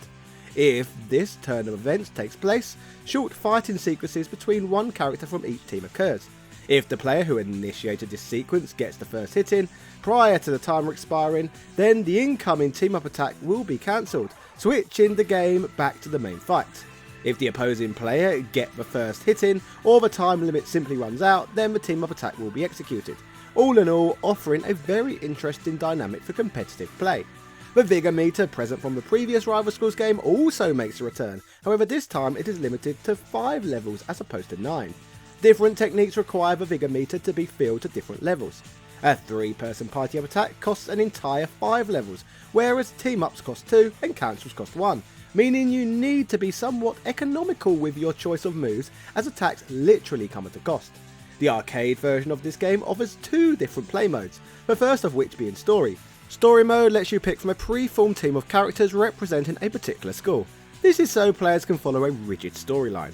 Fights come with before and after cutscenes to help progress the story along, but these can vary due to the plot having branching paths which are determined by match results and decisions made by the combatant. The arcade version also offers free mode, which annoyingly did not allow players at the time of release to play the game for free. However, the joke is on Capcom now, as anyone can emulate this game and play free mode for free anyway, so at least there is that. Free mode lets you form a team out of any 3 characters you want, and matches take place against other random teams of 3. This mode features no story and offers the same amount of freedom provided by Marvel vs Capcom 2. Both modes enter a boss fight, which we will touch on more shortly, as it is now time to discuss the game's story and new characters. As mentioned earlier in the video, the game is set 1 calendar year after the previous entry of the series. In Project Justice, a mysterious group comes to the forefront, known as the Reverse Society. This group appears to be headed by a cold-hearted, ruthless ninja assassin known as Kuro Kirishima. The group has the ambition to rule Japan, so therefore needs to take out anyone who would be capable of stopping them. Due to this, Kuro attacks Raizo Imawano, the principal of Justice High and the father to Batsu, who are both recurring characters from the last game. Kuro also sends his minions, including his loyal subordinate Momo and older sister Yurika, to cause tension and distrust within the other rival schools, and also carry out a plot to brainwash the leader of the Gido gang to cause more issues. The final string to Kuro's evil bow is his plan to destroy Batsu, which he executes by disguising himself as a Batsu doppelganger. This is so that he can attack other fighters, leading them to believe Batsu himself was committing the crimes. So, as you can see, Kuro exists to cause tension between all of the game's schools and fighters, causing them all to fight against each other once again, which is a fun little plot really, and a decent reason for everyone to be fighting. Believe it or not, Kuro does not end up as the game's final end boss, but instead the final battle takes place against Hyo. Like in the previous game once again, story-wise Hyo has become possessed by his father Mugen, and is consumed by hatred and evil. This demonically possessed version of Hyo is creatively known as Demon Hyo, who is a topless sword-wielding maniac reminiscent of Sephiroth and all of the other Tesco value David Bowie clones that anime villains seem to always nearly look like, for some reason. So, with the basic skeleton structure of the story explained, let's run through the new characters this entry brings to the table. Starting with representatives from the Taiyo High School, we have Ran Habiki, a student who serves as the chief editor of the school newspaper. We then have the sporty school known as Gorin High, which also has a new student known as Momo, who we touched on earlier in the video, who functions as a mole and ally to Kuro. Whilst this tennis player is on the side of the game's villain, she is only doing so for fun rather than being innately evil. The school full of American transfer students, Pacific High, remains with an unchanged lineup from the previous game, as does Gido High, the school known for its gang problem. The Super Elite Academy, Justice High's lineup remains unchanged too. The completely new school the game includes is Seijin High, an all-girls school that promotes the motto of raising women who display feminine virtues and value the time-honoured traditions of Japan. Akira, previously of Gido High, has been sent to this offshore island school. However, this school has a secret underground all-female gang problem as well. Joining Akira at this school, we also have Zaki, a gang leader who is confrontational and rough around the edges. but someone who can be forgiven to her friends. Then we have Yurika, the sister of Kuro, who we touched on earlier in the video. She is seen to be high class and even fights using a violin as a weapon. This girl is basically the female equivalent of me, or Karen from Street Fighter, I guess. Also, non-affiliated from the school, as discussed earlier, we also have the game's main antagonist Kuro, the character responsible for brainwashing several characters in the game and bringing chaos amongst the schools. In fairness, Kuro is most central to the plot of all. So we have discussed this arcade game's new fighter mechanics, story and additional characters this one brought to the franchise.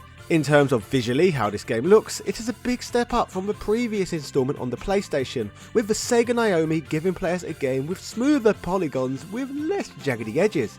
As a result, Project Justice has aesthetically aged a lot better than the earlier rival schools that was created to run on the Sony ZN hardware. The stages offer a nice selection of backdrops that vary in appearance, with obviously many appearing to emulate school settings. We have classrooms, playgrounds and playing fields amongst the selection of stages, as well as a few backdrops that have nothing to do with schools, that break things up a little bit. My personal favourite, for example, is the train stage, simply because the level provides a bit more going on in the background. With the Sega Naomi and Sega Dreamcast being so architecturally similar, many elements of the eventual home release of the title on the Dreamcast remained unchanged, and graphically the title looks just as impressive as it did on the arcade hardware. The game would see a Japanese release in December of the year 2000, a European release in April 2001 as Project Justice Rival Schools 2, and finally a North American release in May of 2001, simply as Project Justice. Like many fighting games that get transferred from the arcades to the home, a range of new play modes were implemented. In addition to the game's story and 3 arcade play modes, the game added a training mode, league battles and tournament battle options. The Japanese version of this game and the international version, however, are completely different. As if you watched my older video on the original Rival Schools game, you will know the school sim mode present in the Japanese version was not included in the Western release. This was partially due to dating sims not being something that most Westerners would find appealing in their games, so this play mode that offers the opportunity to create your own player was cut from the Western release of the PlayStation Classic.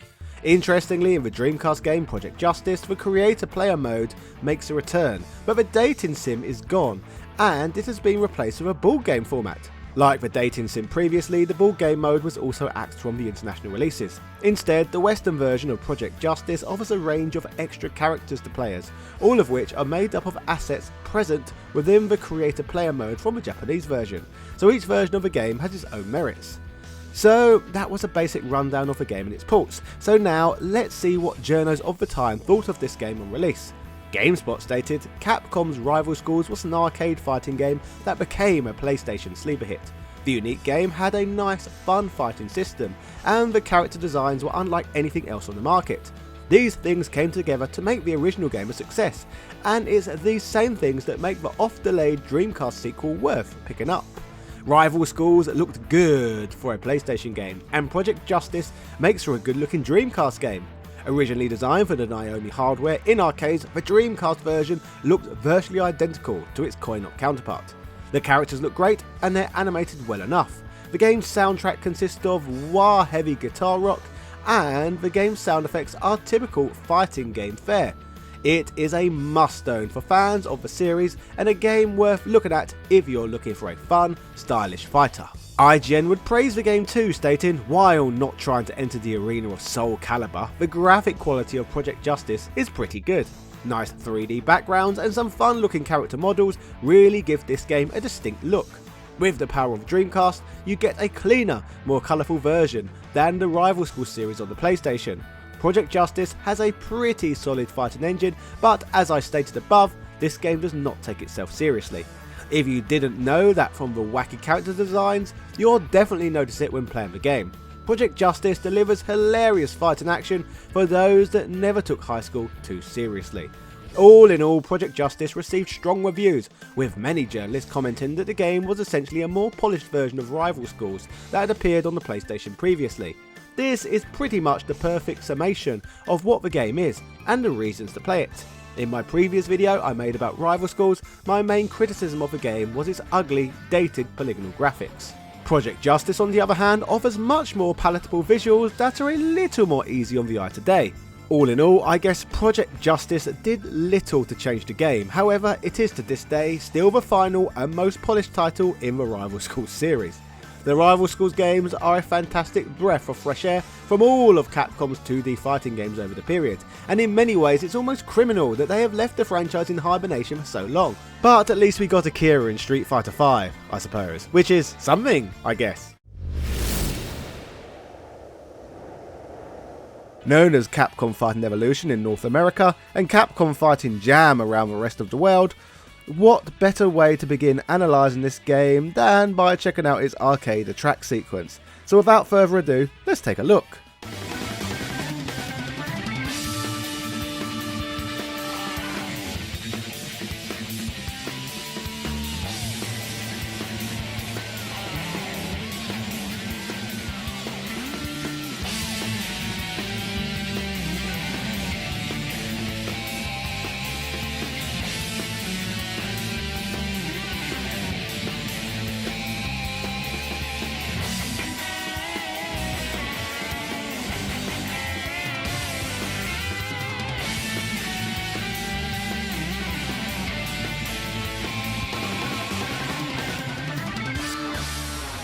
The vibrant, upbeat introduction, although not featuring any fighting, instantly gives us a strong indication as to what this game is all about. Basically, you had heard of Marvel vs Capcom and Capcom vs SNK, well this one is basically Capcom vs Capcom. The fact that the company made so many fighting games meant that Capcom had a ginormous roster of fighters to pick from and include in such a title, with room to include potentially more than ever before. Especially when we consider that roster spots would not be taken up by Marvel or SNK fighters this time around. Unsurprisingly, even though there are many fighting games in Capcom's portfolio, when it comes to Capcom Fighting Evolution, as usual the company would rely on their biggest cash cow to carry this new franchise: bloody Street Fighter. This means that Street Fighter characters take up the majority of roster spots within the game, taking priority above those from other series. Sadly, despite having a huge pool of fighters to choose from, Capcom instead opted to have a reasonably small roster for this one. The game's 21 characters are split into different groups based on their respective franchises. So let's briefly go through the game's representatives and discuss where each of them are from. Obviously, a Capcom crossover game wouldn't be a crossover game without fighters from Street Fighter 2, with this game being no exception. We have 4 popular characters from Street Fighter 2 appearing in this one, all of which have appeared in previous Capcom crossovers, and rightfully so, as these are some of the most recognisable characters in all of gaming history. Further to this, we also have Darkstalkers characters included too. Speaking of which, most of them had appeared across previous crossover fighting games.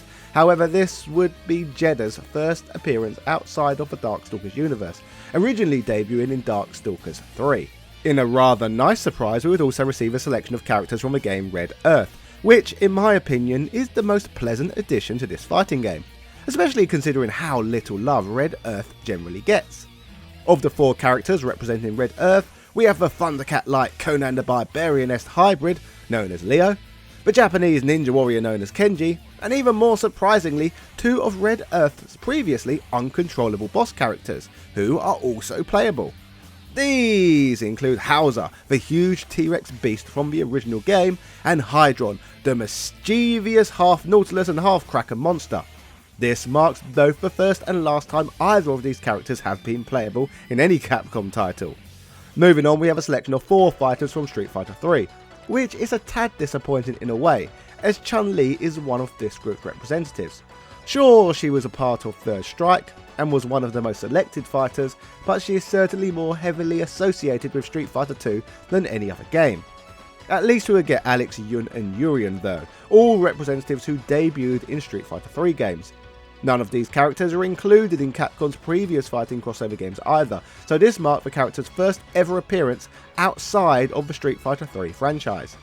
Finally, the game offers representatives from Street Fighter Alpha. As expected, we would have Sakura representing the Alpha Lot, which is no surprise when we consider how much Japan seems to love her. The character, inspired by Sailor Moon and other heroes of this Japanese archetype, had already appeared in both Marvel and SNK Versus games, along with rival schools too, so she was a veteran of crossover fighters by this point. Rose and Karen would also be playable in a crossover for the first time, and lastly we could play as Guy. His inclusion though is slightly frustrating, as it just makes you wonder what could have been.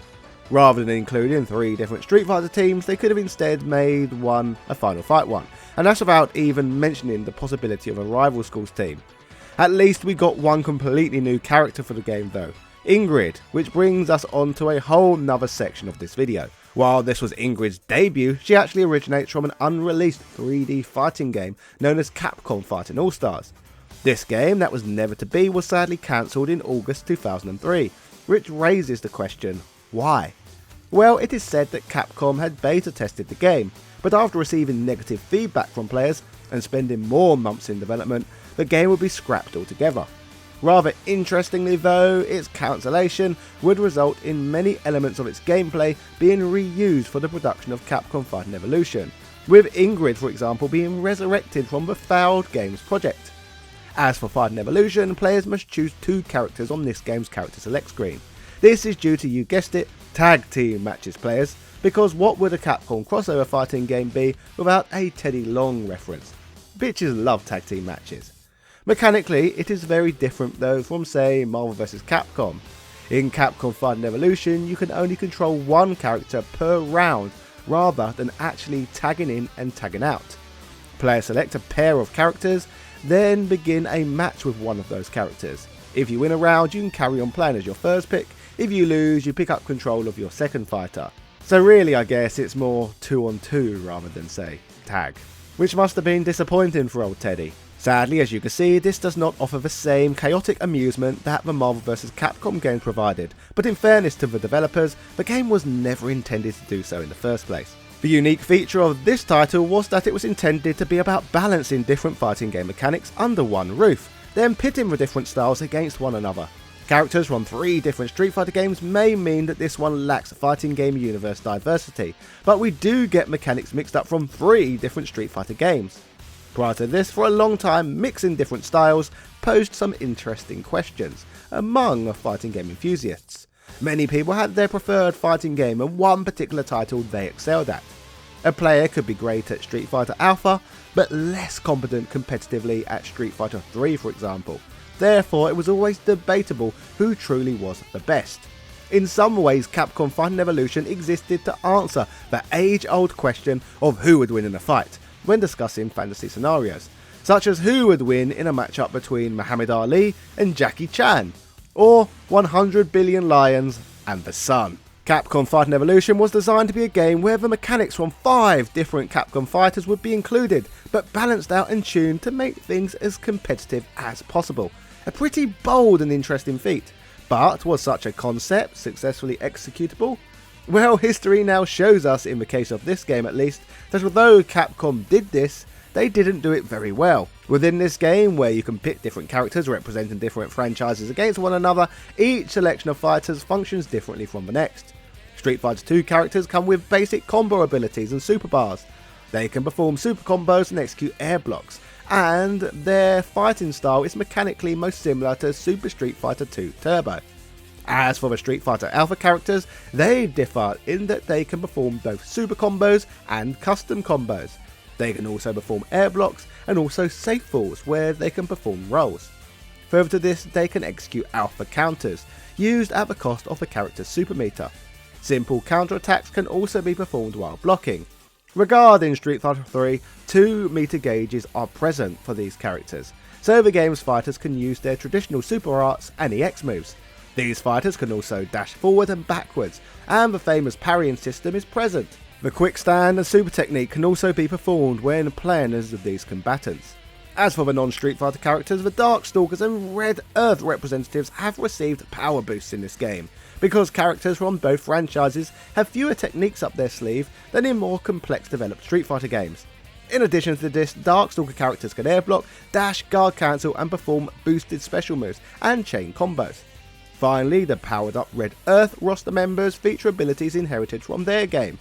In the original, RPG elements were present, meaning characters could level up and perform stronger attacks by stocking up on gems. Such a feature is present here too, along with the ability to use techniques known as ultimate guards and ultimate counters. Ultimately, this is the reason we never got, say, a Final Fight team, as Final Fight isn't a fighting game franchise where mechanics could be carried over. Well, unless we include Final Fight Revenge of course, but the less said about that, the better. Looking at the different fighting styles included, it quickly becomes clearer why these were the 5 games Capcom chose to try and smash together. While seeing characters from polygonal fighters such as Star Gladiator and rival schools would have been lovely, or say wrestlers from Saturday Night Slam Masters, doing so would have meant a lot more work for those who already worked on this rather challenging project. It would be tough to disagree that conceptually, creating a game featuring all these different mechanics is a tall task, which we will touch more on shortly, but first let's talk about this one's graphics. While marrying up the mechanics of multiple games seems like something that would require a lot of effort to pull off, it appears that Capcom made little to no effort regarding the game's sprite work. From what I can see at least, it looks like every fighter, with of course the exception of Ingrid, that Capcom took them straight from other fighting games, making the overall design of this one not look very uniform and instead look like a copy and pasted, very cheap and tacky looking mess. In some ways, this lack of care and attention to detail makes the game look like a mad bootleg or cobbled together fan project, rather than an officially published legitimate game. Many of these characters are not just from different games but were created to take advantage of completely different hardware too. For example, you will notice that the Street Fighter 3 characters have much more detail and animation than the Street Fighter Alpha characters, so it looks incredibly odd to see them all feature in the same game. It's very lazy indeed. Backgrounds are dull and unimaginative and do not feature the same amount of detail and attention that many other Capcom fighters have received. It all looks very uninspiring to say the least. In addition to the game's small roster of 21 fighters, fortunately we at least got 2 boss characters as well. These are Akuma of Street Fighter fame and Pyron from Darkstalkers. So again, characters and sprites that have been taken directly from much older games. Sadly, there is no Red Earth secret boss fight, which is a crying shame considering the original title was just a huge boss rush anyway. But not surprising when you consider the complete lack of attention to detail with many elements within this game. Graphically, Capcom didn't give us anything impressive to look at, and it's crazy to think really that they used so much sprite work from games that were 10 years old at the point of Evolution's release. As for this one's general reception, IGN would be amongst the publications that would give the game attention, with them concluding, at first it's actually kind of easy to get caught up in what Capcom Fighting Evolution brings to the table. It managed to borrow more than 20 different characters from 5 established franchises, complete with new and remixed theme songs and brand new stages. I noticed some definite advantages for the Street Fighter 2 and Alpha crew, which frequently do more damage, have better combos, and have seemingly faster reaction times. The biggest problem that Evolution faces, however, is that its character selection is thin and bizarrely populated. Capcom Fighting Evolution is a game that's obviously just porting sprites over from older titles that are barely using up any space. This isn't really acceptable. Capcom Fighting Evolution fails in certain presentation aspects too. For those looking for a true evolution of the fighting genre, like the title implies, you're in for a severe disappointment. There is just not much to it that you haven't seen or experienced before. GameSpot would also give the game coverage, stating, "The game is clearly best suited for hardcore fans of Capcom's fighting games who might enjoy exploring some of the nuances here, but probably won't find much reason to keep coming back." There's not that drastic of a difference from one fighting system to the next, but the subtle differences between them do give the game some depth.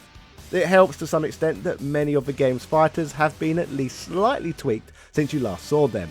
Unless you're dying to experience some of the strange matchups possible here, you could just as well go back to playing whichever game all these fighters hailed from. Overall, across various publications, the game was not particularly well received. The mixture of fighting game mechanics impressed, but the number of assets this game recycled, paired with the game's tiny roster, put a lot of reviewers and future consumers off. Reportedly, the game was briefly enjoyed competitively in Japan, but would soon be dropped from major fighting game tournaments. In more recent years, the game's producer, Yoshinori Ono, has commented on the game's lack of popularity, admitting that the game was essentially just salvaged from the wreckage that was Capcom Fighting All-Stars. He also commented on the crossover mechanics and inclusion of various gameplay systems from different games that led to balancing issues with the title. Adding to problems during development, one of the game's producers was moved to work on another project, right in the middle of this one. So maybe the inconsistency in staff helped lead to the inconsistent feel of this title. Looking back at Fighting Evolution, although the concept behind it was an extremely neat and novel idea, putting fighting game mechanics from one game against a variety of others is very tough to pull off well. It pretty much results in a freak show spectacle like when Floyd Mayweather boxed Logan Paul, for example. It's fun on paper, but terrible to experience in real life. Perhaps even more relevant to this one, who remembers that earlier cash grab fight where Colin McGregor boxed Mayweather? Just like Capcom Fighting Evolution contests, this real life match had unbalanced mechanics, as McGregor had no chance of winning a boxing match. Mayweather in boxing was obviously going to be OP. Capcom Fighting Evolution suffers from the very same issue. Balancing simply isn't always possible between entirely different styles, so therefore the game failed to deliver on its core concept. Building on its lack of appeal, the small uninspiring roster is also ridiculous, and somehow huge fan favourites would fail to be included. A crossover Street Fighter and Darkstalkers game with neither Ken Masters nor Morrigan is frankly absurd. I think the only way Capcom Fighting Evolution could have worked was to go a completely different route. I think the game should have contained one well-refined system, a defined fighting game mechanical style, with simply a huge roster of fighters existing as amazing fan service. As stated earlier, throwing characters from all the already included franchises together, alongside more Final Fight, Rival Schools, Star Gladiator, Slam Masters and more could have been epic, and that's only when talking about Capcom fighting games. Throw Mega Man and Co in too for good measure, this could have been a fighting game for the ages, if done very differently. Coming off of the back of SNK and Marvel crossover games, people expected something far better. Especially when we consider the game instantly lost appeal due to no crossover company being present this time. Capcom needed to go really hard on celebrating their own history, but simply didn't bother. I guess a case could be made that this one was as lackluster as it was, simply due to Capcom not wanting their hard work to go to waste on Capcom Fighting All-Stars. But what was cobbled together in its place would be one of Capcom's most infinite fighting games ever. This is why Capcom Fighting Evolution failed. Street Fighter Alpha 3 is such an amazing title, but to give us context regarding the release of this game, we need to go back to 1998. It was a busy time for the fighting game genre, with arguably more titles being released than ever before. A few years after the success of Street Fighter 2, Capcom was choosing to milk the Street Fighter brand for all it was worth. In 1998 alone, the world would see cast members from Street Fighter competing in Pocket Fighters, Street Fighter EX2, Marvel vs. Capcom, and of course Street Fighter Alpha 3. It was a confusing time to be a casual fan, with Street Fighter characters appearing so frequently that many gamers didn't even know where to turn. In fact, in September 1997, Capcom would release Street Fighter 3 Second Impact in arcades, an updated version of Street Fighter 3 New Generation. While hardcore fighting game players loved Street Fighter 3 and its iterations, there were several factors that put off the casual market. The first reason was that the games were arcade locked for a few years, and even when they did come to home consoles, they were exclusive to the Sega Dreamcast, a system that underperformed sales-wise. Besides the delayed home release of the console, exclusivity, the game's controls and mechanics were more complex and convoluted than previous entries, alienating casual gamers. Arguably, the most important factor hindering Street Fighter 3's success was its character roster. The beloved Street Fighter 2 established an iconic lineup of fighters that gamers were eager to hold on to. However, the first version of Street Fighter 3 only featured Ryu and Ken from the original lineup, and that was apparently only due to fan pressure. For some bizarre reason, Capcom wanted to throw everything they had established out of the window and replace the lineup with a new generation of fighters, which many gamers immediately rejected. Now, why am I talking about Street Fighter 3 so much in a video with a section what's meant to be focused on Street Fighter Alpha 3? Well, many of the factors that prevented Street Fighter 3 from gaining traction were not echoed with the release of Street Fighter Alpha 3, which came out during the Street Fighter 3 Second Impact era. While Street Fighter 3 games are sequels to Street Fighter 2, the Alpha series are prequels. All 3 Alpha games were developed to run on the Capcom System 2 arcade hardware, making them easier to port to home consoles. This meant that Street Fighter Alpha 3 was accessible to a much larger audience, including PlayStation owners, which made it easier for fans to enjoy the game without the barriers that held back Street Fighter 3. Unlike the Dreamcast exclusive Street Fighter 3, which featured impressive sprite work that required powerful hardware to run smoothly, Alpha 3 was accessible to the majority of gamers, and that made all the difference. Building on what was to love about the game, Street Fighter Alpha 3 offered players an absolutely gargantuan roster. Not only did it include all 17 characters from Super Street Fighter 2 Turbo, many of them depicted in the Alpha series art style for the first time, but it also introduced 18 additional characters, bringing the total roster to 35. This was more choice than any Street Fighter game had ever offered before. These additional characters came from a mix of sources, some from the Final Fight series, some from the original 1987 Street Fighter game, others established in previous Alpha games, and a few that were brand new to the series. Some of these new characters first appeared in the arcade version of the game, while others were introduced in the home console ports. For example, E-Honda, Blanca, Vega and Balrog from Street Fighter 2 were added to the Alpha series for the first time, along with Cody from Final Fight. Additionally, the game introduced completely new characters such as Junie and Julie, brainwashed female assassins known as the Dolls, as well as Karin, a self-styled rival to Sakura. Another new addition was Rainbow Mika, a Japanese female wrestler who idolizes Zangief, who is now a massive fan favorite. With the home version of the game, more characters like DJ, Fei Long, Guile and T-Hawk would also join the lineup. These characters would later make it to the arcade in a more refined arcade release titled Street Fighter Alpha 3 Upper. Now that we've discussed the game's roster, its most significant selling point, this raises the question, what else did Street Fighter Alpha 3 offer players that was different from other Street Fighter games? In previous Street Fighter Alpha games, players could choose between 2 different play modes, manual and auto. Auto mode allowed characters to automatically guard against a limited number of attacks, provided they weren't in the middle of performing an action, and it also enabled instant super combos by pressing a punch and kick of the same strength simultaneously. However, this came at the cost of reducing the maximum level of super combo gauge to 1. This system was ditched in Alpha 3 in favour of giving players 3 distinct fighting styles known as isms. In the West, the standard play mode was called Aism, based on previous Street Fighter Alpha gameplay, where players could use a 3-level super combo gauge to perform special moves. In Japan, this mode was called Zism, as the series is called Street Fighter Zero there. Then there is Xism, which was influenced by Super Street Fighter 2 Turbo. In this mode, players had one single level super gauge to access one powerful super combo move. While certain mechanics from previous Alpha games like air blocking and Alpha counters were removed. Lastly, V-ism and Variable ism allowed players to perform custom combos. However, using V-ism, players couldn't access super combos in the traditional way, but had to press both punch and kick buttons of the same strength to execute a custom combo. Each of these isms had its own advantages and disadvantages. For example, Xism provides a higher attack power but the lowest defense, while V-ism is the opposite, offering more defensive options but less attack power. Aism is a balanced middle ground.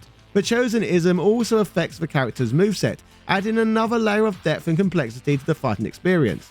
Additionally, Alpha 3 introduces hidden play modes like Classic Mode, which removes super combos and air juggling, offering a more traditional fighting experience. One of the new gameplay mechanics in Street Fighter Alpha 3 was the guard power gauge. This gauge limited how much a player can block incoming attacks. Once depleted, the player can no longer block and becomes vulnerable to attacks. Each time a guard is broken, the gauge shrinks, making it harder to guard in future rounds. The side of the guard power gauge also varies depending on the character selected, adding more strategy to the game. Similar to previous Alpha games, Alpha 3 features its own range of unique stage backdrops, further distinguishing it from other Street Fighter titles. Capcom put more effort into adding stylistic variation to each entry in the Alpha series compared to what they had done with the Street Fighter 2 games. The PlayStation version of Alpha 3 also introduced a special feature called World Tour Mode, allowing players to fight around the world against different fighters in their homelands, similar to Street Fighter 2.